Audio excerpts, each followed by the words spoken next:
These spider deviled eggs and spiderweb hard-boiled eggs would make great appetizers for a Halloween party. Let's see what's cooking. Let's get the facts. Let's see what's cooking. It's time for yoyomax12. Hello everyone, I'm going to show you two ways to make these spiderweb eggs. First one is with natural food coloring. Put some eggs into a pot, cover them with some cold water, and then add some frozen blueberries. Bring that to a nice rolling boil, then cover the pot and take it off the heat.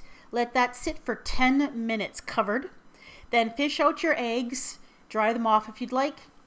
Then you're going to crack them using the back of a spoon. And basically you're just going to take the back of the spoon and give it one hard rap on one side. And if you'd like, you can turn it over and do the same thing on the other side. Then you're going to take these eggs that have been cracked, and you're going to put them back into that cooking water with the blueberries. Put that in the refrigerator and let it sit until it's thoroughly chilled or cold. It takes a couple of hours to cool completely. Then take them out of the water and then just peel the shells off like you normally would. Now, if you're interested in the amount of blueberries and the amount of water and eggs to use, please see the description box. I'll put the quantities down there for you to take a look at. I find it interesting that when you peel these, that the color is kind of gray instead of blue, which you kind of expect with blueberries. But anyway, there they are. The pattern is certainly there, except it's kind of faint.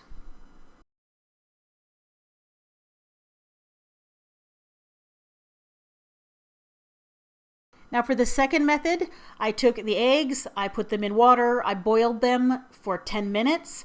And at the end of the boiling time, I took them out of the water, gave them a hard tap with the back of a spoon, put them back in the water. I added some black food coloring, about a half a teaspoon for that same size pot that I showed you before.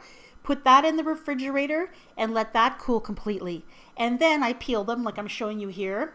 Now what's interesting is the black food coloring made the peels go kind of purple, but when you peel them off, the black food coloring seeped into the cracks and made a very nice spiderweb pattern on these ones. These ones turned out really good as far as how dark they were. That one big black spot is where I cracked the egg too much, and too much of that food coloring went under the shell. So be careful with that. Now to make the deviled egg spiders, you can use whatever deviled egg recipe you'd like. I'm going to show you one here. This is the one I use all the time at home, and it's one that I really like. It's for sweet and sour deviled eggs. And basically it's a mayonnaise, sugar, cider vinegar, a little bit of mustard, and some salt and pepper. And then you just stir that all up until you get the consistency and the texture that you like. Now for the actual spider bodies, I'm using black olives. You just cut a black olive in half. And then take one of the halves and just make little thin slices to the half. And those are the spider legs. Very simple. Now for these deviled eggs, I'm using the spiderweb eggs that I just showed you how to make, but you can also use just plain hard-boiled eggs for these, of course. I'm using a piping bag to fill them. I just find it easier and neater to do it that way, but you can also use a spoon to fill them up. Now to assemble the spider, you just put the olive half down, cut side down, and then add little spider legs on the sides. And that's all there is to it. Very simple, but they're really, really cute. And if you'd like, you can even add 2 little pieces of red pimento on the front for spider fangs. Now there are the natural food color eggs along with the spiders. And what I did was I took some of those deviled eggs and I turned them over so that you could see the little spider pattern. And I just put them on a little piece of wax paper, and that way people can see the spider pattern. They just pick the egg up, peel the wax paper off, and then they can eat the deviled egg. Now for this one, I took 2 deviled eggs and just put them back together. And that way you can serve them as spiderweb eggs without the little olive spiders on them. So there's lots of different ways that you can do this to present these to your guests.